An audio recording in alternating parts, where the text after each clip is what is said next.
It's time to accelerate. Hi, I'm your host, Andy Paul. Join me as I host conversations with the leading experts in sales, marketing, sales automation, sales process, leadership, management, training, coaching, any resource that I believe to help you accelerate the growth of your sales, your business, and most importantly, you. Hello, and welcome to Accelerate. I'm excited to talk with my guest today. Joining me is Dave Blake, founder and CEO of Client Success. And I got a quote from their website. It's revolutionizing the way companies proactively manage, retain, and grow their existing customer base. You know, the tagline for Dave's company is "Success is the new sales." And in this era of increasing service or subscription-based products and increasing specialization within sales roles, the function of driving revenue from existing accounts has become its own specialty. And this role is labeled customer success, and it's not what's sort of the old-fashioned notion of customer satisfaction or customer service. Instead, it requires a unique set of skills and technologies to ensure the highest levels of customer engagement with and value derived from the product or service you sold them. So it's these skills that retain customers, open the doors for upsells, and minimize churn among subscribers. Now, Dave Blake and his team have developed a new platform called Client Success that is focused on helping customer success teams achieve this mission. He's going to tell us all about client success as well as what customer success is in general and what it means for you. So, Dave, welcome to the show.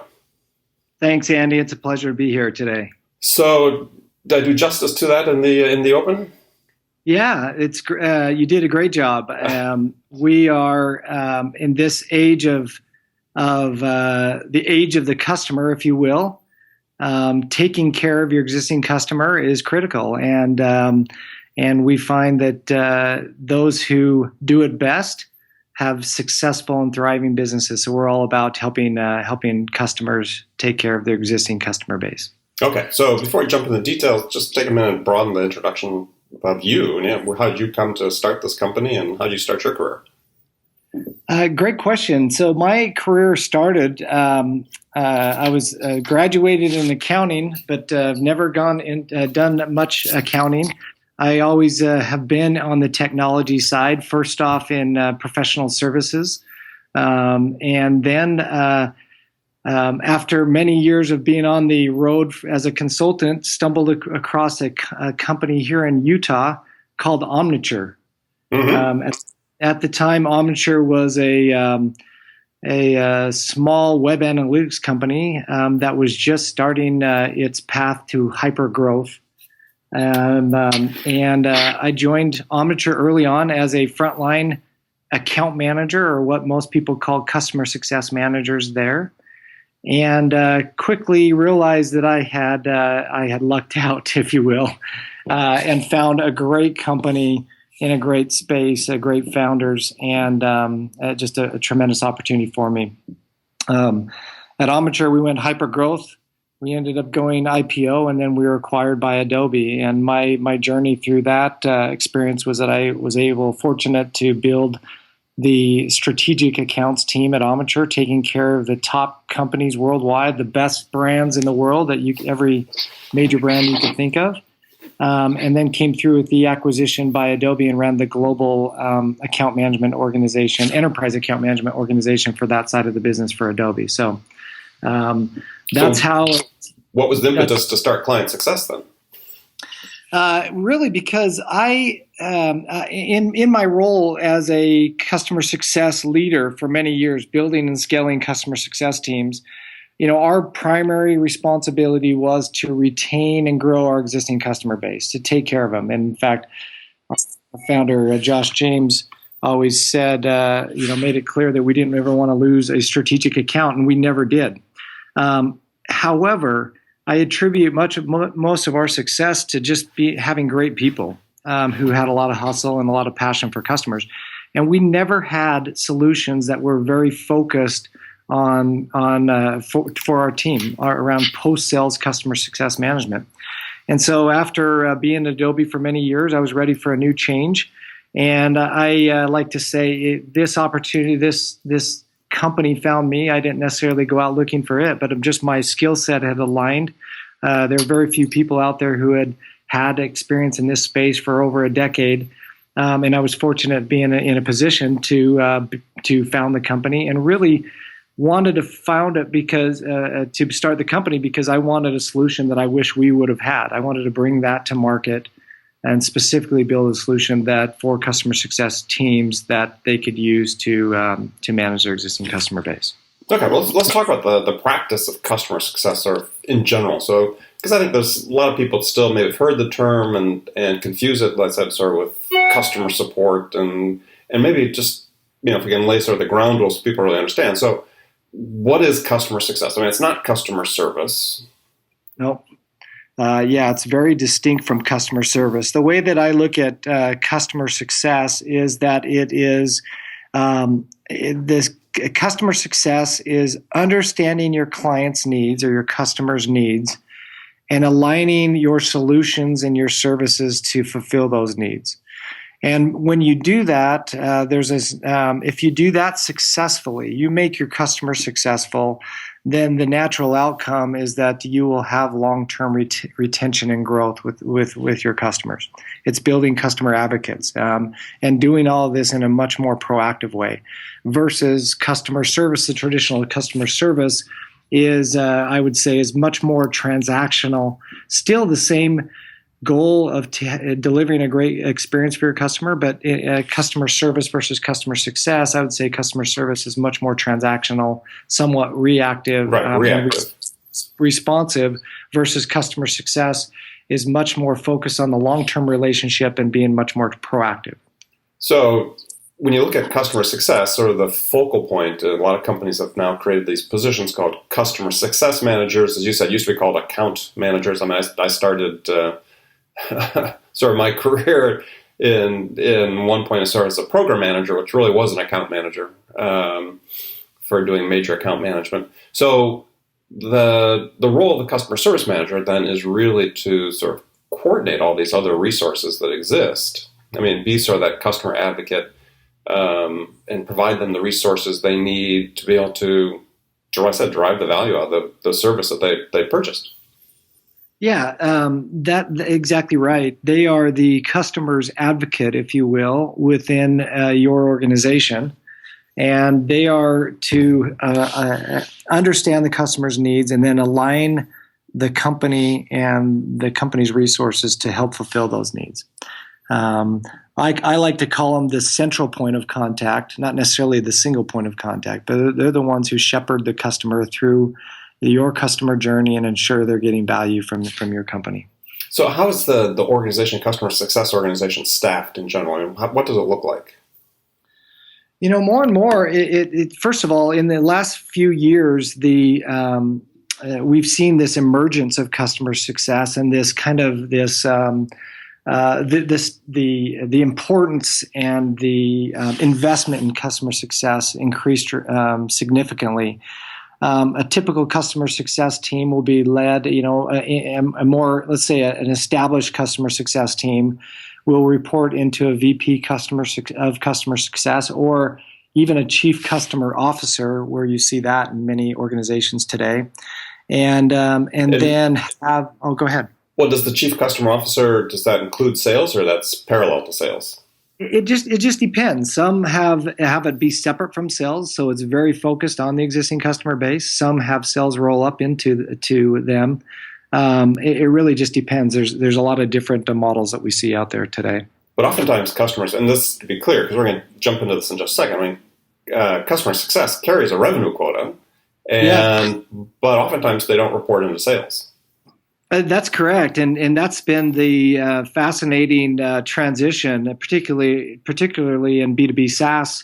I remember we host these what we call executive roundtables, where we bring together VPs of customer success in different locations throughout the world, and we have some knowledge sharing and networking. And we were in one in Austin last year. And we had about 6 VPs of customer success, and it was the first time that I saw the change really start to take effect, where the majority of the VPs of customer success around the table announced that they had a bigger quota than their sales counterpart. With retention and expansion quotas, their quotas were bigger, and so you start to see the shift of influence of the customer success team and leadership in an organization where they have much more influence and much more importance within an organization. Whereas traditionally it was the sales leaders who had kind of were the big cheese in the organization, if you will.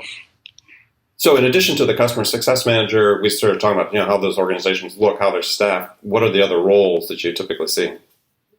Certainly, you've got your management layers there, but on the front line, it's a customer success manager. Some organizations, more mature organizations, have customer success operations, and we also see even at the enterprise level, you start to see alignment where there's a new trend where they're even assigning what we call success marketing resources, or where you have marketing team members who are dedicated to customer success to help nurture customers in a more of a low-touch way. So sort of embedding the account-based marketing concept into customer success. Yep, where you truly start seeing that with the customer success manager kind of being at the center of that account team, but they collaboratively work together on behalf of the customer. So what's the typical profile of a customer success manager? Is this somebody who's come from sales and maybe it's more the farmer type as opposed to the hunter type, or not to be? I hate those stereotypes, but just using them in this instance. I mean, so people. We've certainly seen people with that profile and have done a great job, but. It's still, since it is an emerging role, we see customer success managers come from different functional groups, whether it be sales. Some of my best over the years. We had a profile of 3. One was a great farmer who used to work at IBM and some other enterprise. Another one was came from Tommy Hilfiger, if you can imagine that, a senior merchandiser, and another one came from Amazon, who was a product manager. But the common thread with all of them is that they were great relationship professionals. They knew how to nurture and develop a great relationship, and then they also had the ability to link customer needs with solutions, and finally they were able to think strategically and act strategically, and yet be able to roll up their sleeves and act tactically as needed to manage their customers. So those are some common traits that we look at as we hire customer success managers or determine successful ones. And then who actually carries the quota? Is it a group quota or individual? I mean, a team quota for a specific account, or do the individual customer success managers carry that quota? Again, we see quite a variety of different ways. The most common, I always share my thoughts on 3 different ways that we see from a retention and growth. One is that you keep the sales rep involved, and they continue to own that post-sales. And they own everything from a sales perspective, and the customer success manager owns the day-to-day relationship from a product and adoption perspective. The other model that we see is that the sales pulls out, and the customer success manager owns all retention and expansion for their book of business. And then the third one is that some organizations introduce a separate customer sales team or renewal specialist team that owns that. And then there's also a little bit of variety of who is it, a team quota or is it individual quota? And I like to have both. Have the accountability at the frontline CSM so that they know they have that clear accountability, but then find ways to also have these team goals around as well across the customer success team.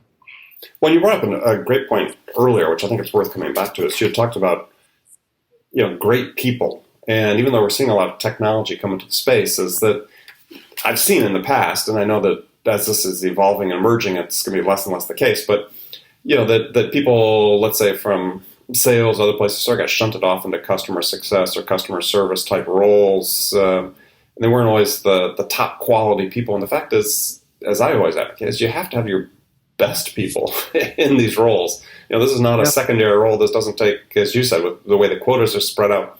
This isn't playing second banana to sales. This is the lifeblood of the company. That's right. And you really need to have your best people there. And technology notwithstanding, you're bringing, and we'll talk about it in the second part of the show, we'll talk about the technology you're bringing to bear, but you still need to have great people doing this. The technology is not going to be a substitute for that. Yeah, I agree 100%. And that was always, as a leader and a practitioner building and scaling teams, that's what the philosophy we took. And so we would hire just exceptional people. And we knew that if we hired the right people, and we like to hire leaders, we like to hire great leaders, meaning it's not a title, it's a natural way in which you execute. It's an influence you have on your team and your customers and everyone around you. And that was very successful, regardless of the tools and environment. If you hire great people and you put them in front of your customers and you do it and you engage with customers in a very authentic way, you'll be successful. So that trend is changing. I think that in the past, they always looked at customer success and even customer support as a cost center. Now the savvy CEOs and executives in SaaS companies or any company out there is starting to look at these individuals as profit centers and hiring the right profile accordingly and taking care of those people accordingly.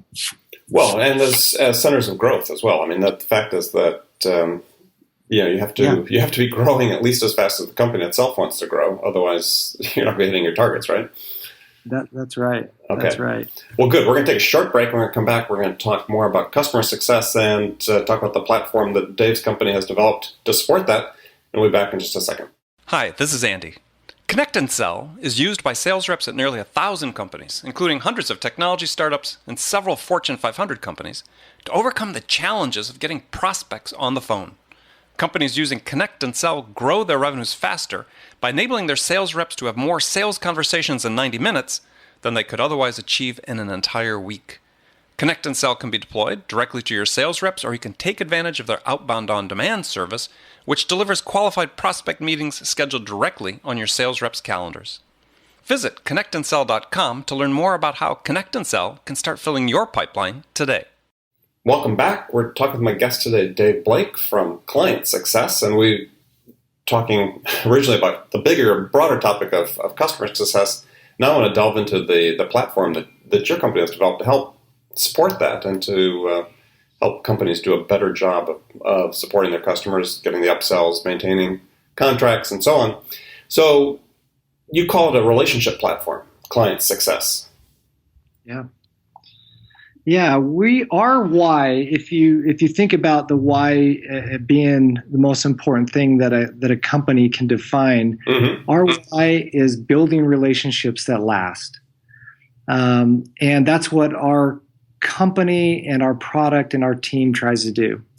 At the core, our solution is helping B2B SaaS companies proactively manage, engage with customers in an authentic way, align with their needs, and drive long-term retention and growth.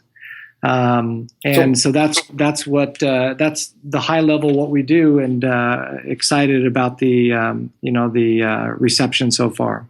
Yeah, and so for people listening that are just not familiar with this category and so on, so this isn't a CRM system. I mean, you've got specialized features that a CRM system doesn't support necessarily. It's not a customer service ticketing system either, as other people might be familiar with. It's something quite different. Yeah, that's right. I think if you look at traditional CRMs, the main focus and emphasis in a traditional CRM is driving a sales conversation and a discussion through the close of a deal. But most CRMs don't focus on the most important part, which is now taking care of those customers and understanding the health of a customer, understanding how you're nurturing the relationship and the risk and the opportunities. And so our platform focuses on that. It's how do you engage with customers proactively across the life cycle? What are the indicators of health? What are the indicators of risk? And how can we and how are we doing retaining and expanding our customer base? Okay, well, let's sort of dive into a little bit. You sort of identified 5 key phases that you help to sort of manage this whole process, starting with onboarding, which is oftentimes overlooked when you get a new customer. It's really, to me, it's sort of the single most important phase.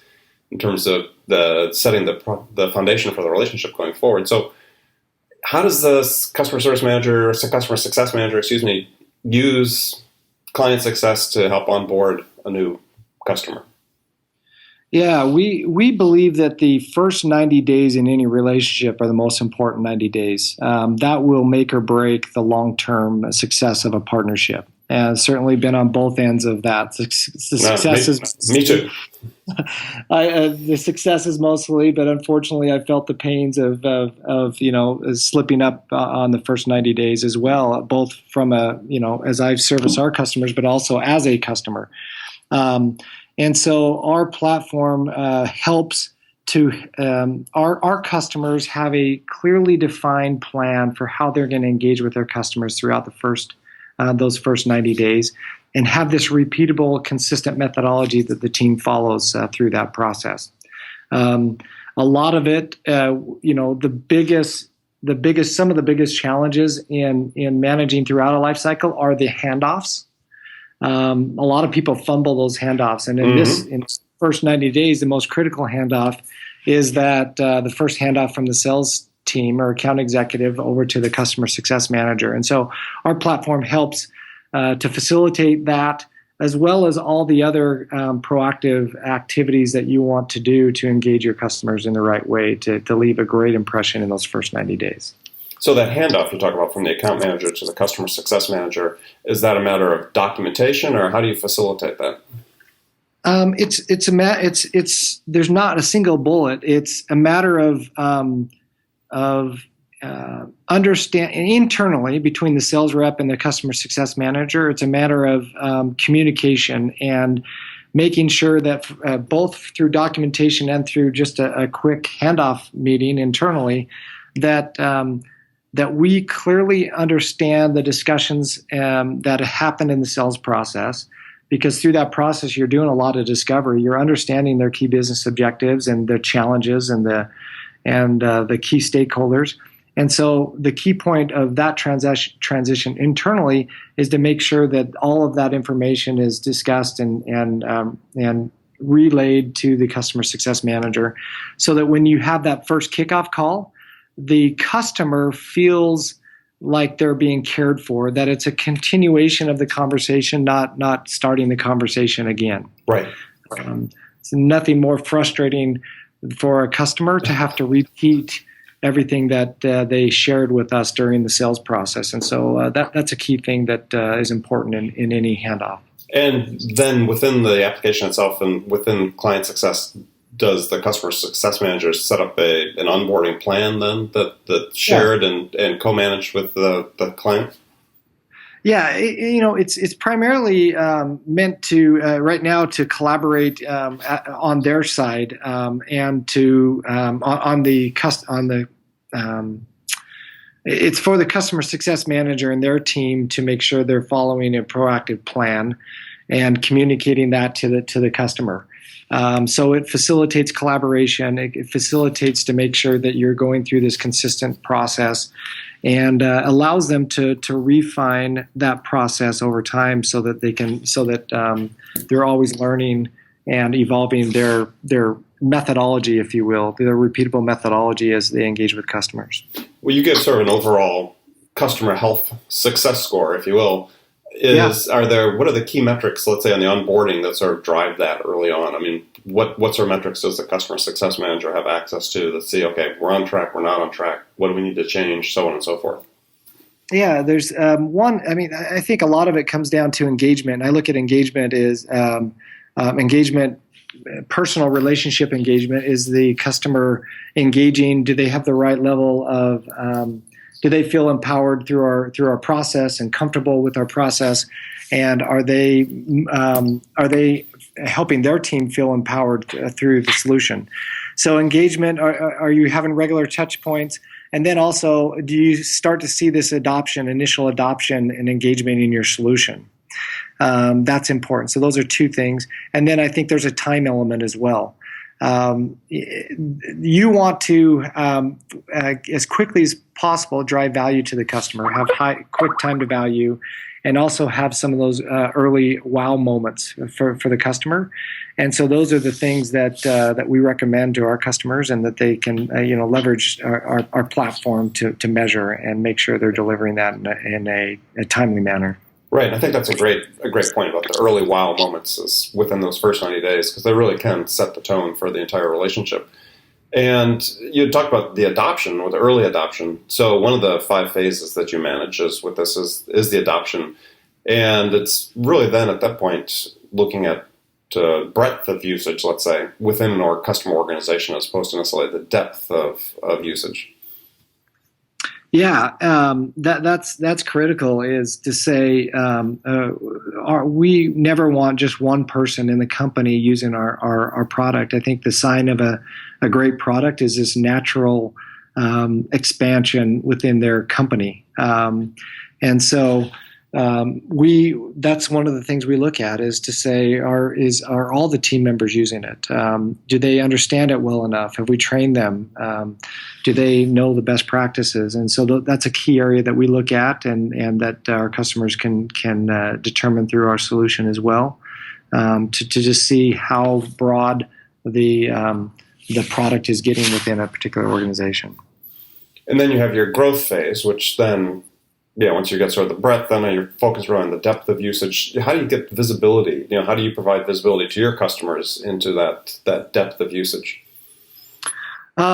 We provide in our product. We look at our product as a holistic approach to customer success. A lot of people say that the main data set that you should look at from a customer success perspective is product usage tracking. Analytics around how they're using your product. Are they logging in? Are they using certain features?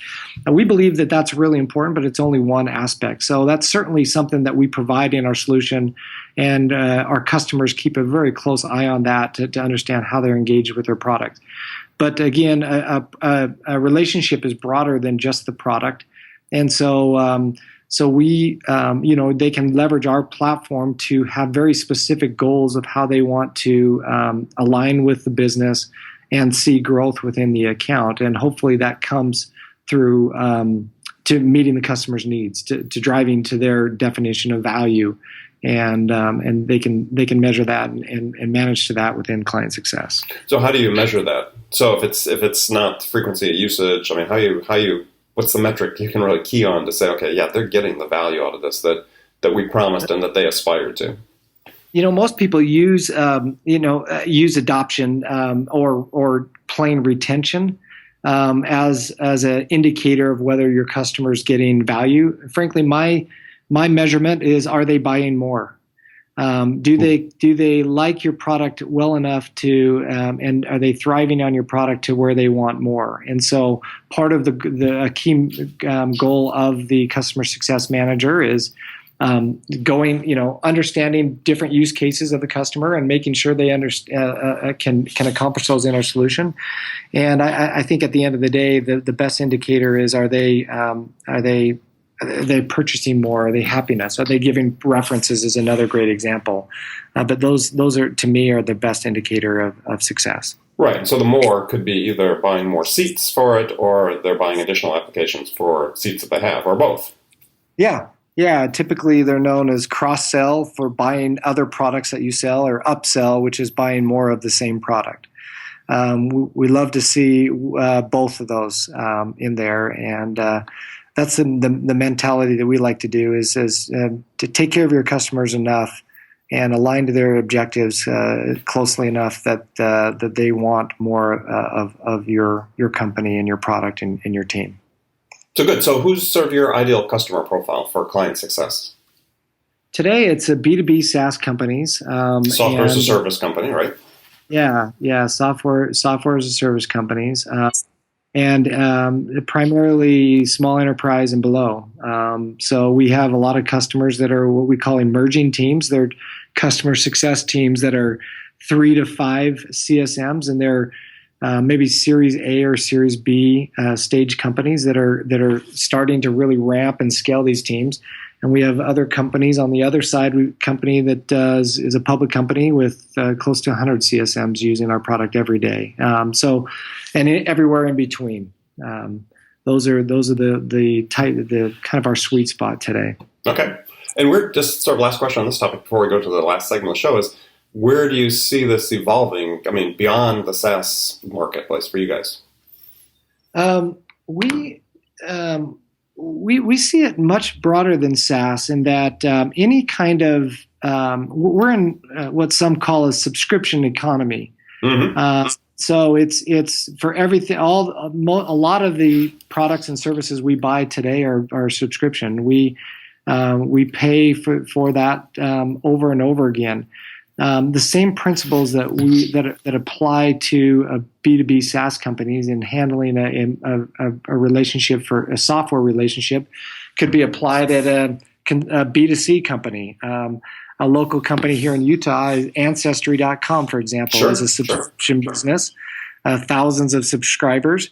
How could we help them understand and nurture and grow and retain their existing customer base? So I think there's a lot of opportunity driving retention and growth with any kind of subscription base, but also, frankly, just helping any kind of service provider take care of their existing customers. Right. There's a lot of different directions we can go from that perspective. All right. Well, great. Well, let's move to the last segment of the show. I said some standard questions I give all my guests. I don't give the answers as I start to tell. So first one's a hypothetical scenario, and you're the star of the show. And the scenario is that you've just been hired as a new sales leader at a company whose sales have stalled out. They're stuck, and they really want to get going. So what two things would do your first week in the job that could have the biggest impact? I'd get out and meet with customers. I think there's nothing better than to sit across the table from a customer and understanding their perspective, the challenges, the opportunities, and the perspective that they bring to the table. And so the first thing I would do is get on the road, and I would see as many customers as I could and really understand their perspective, because they will help take you to the direction you need to go. I always say, and I would also, with that, I would not shy away. It's human nature for us to go to the happy customers, those customers that are singing us praises, that are easy to do business with. I would seek out the most frustrated customers, because in my opinion, that those are the ones that have the best insights. I would say embrace your most vocal customers, because they care enough to tell you what they think.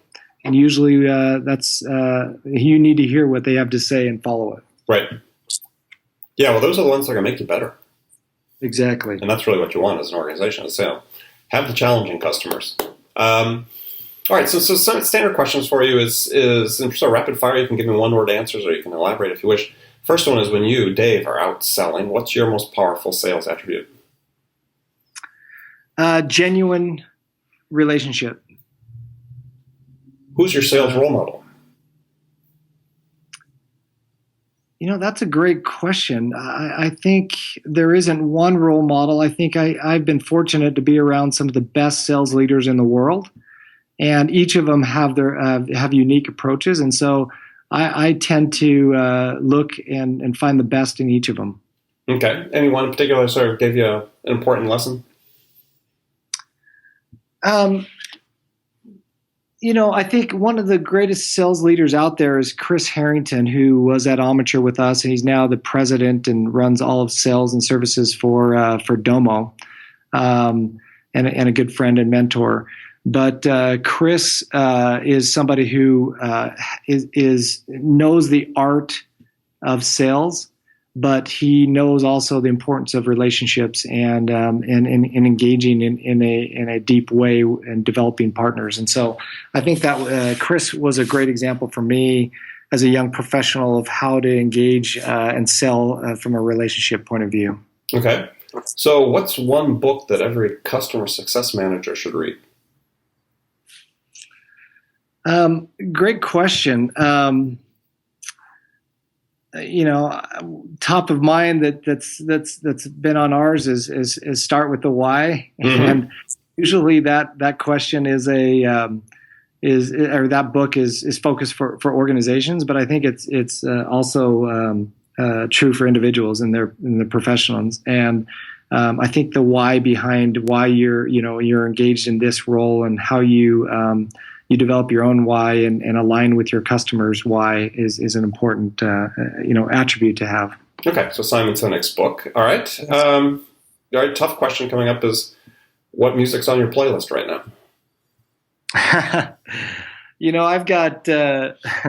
I've got 5 kids, and my playlist somehow gets all of their music on it. So I've got everything on there, from One Direction to country music to Rihanna, a lot of diverse, to the Mormon Tabernacle Choir. I've got a lot of different types of music on my playlist. It's pretty diverse. All right, from boy bands to the Mormon Tabernacle Choir. Good. All right. So last question is what's the first sales activity you do every day? I focus on customers and prospects every single day. And what I usually look at is where can we, as the theme that I've always had is where can I help deepen a relationship? That's who I am at the core. And so I'll look to help there. This morning, for example, some of the first thing I did was reach out to a customer. And I've also had already, collaboration around a prospect that we're trying to win. And in that process, we are linking another customer and hopefully building a relationship with 2 other great professionals out in the space. So it's usually around, how can I help as a senior leader of the organization develop deeper relationships across our customers and our sales, our prospects? Okay, great. Well, good. Well, Dave, I want to thank you for joining me. Tell people how they can find out more about Client Success. Yeah, we'd love you to reach out to us. You can always go to www.clientsuccess.com and or send me an email directly at dave@clientsuccess.com, and we'd love to introduce you to our team and our business. Sounds good. Well, again, thanks for joining us. And remember, friends, make it a part of your day, every day, to deliberately learn something new to help you accelerate your success. An easy way to do that is to make this podcast accelerate a part of your daily routine, whether it's on your morning commute in the gym, or maybe make it a part of your morning sales huddle. But then to make sure you don't miss any of my conversations with great business experts like my guest today, Dave Blake, who shared his expertise about how to accelerate the growth of your business. So thanks for joining us. Until next time, this is Andy Paul. Good selling, everyone. Thanks for listening to the show. If you like what you heard and want to make sure you don't miss any upcoming episodes, please subscribe to this podcast on iTunes or Stitcher.com. For more information about today's guest, visit my website at andypaul.com.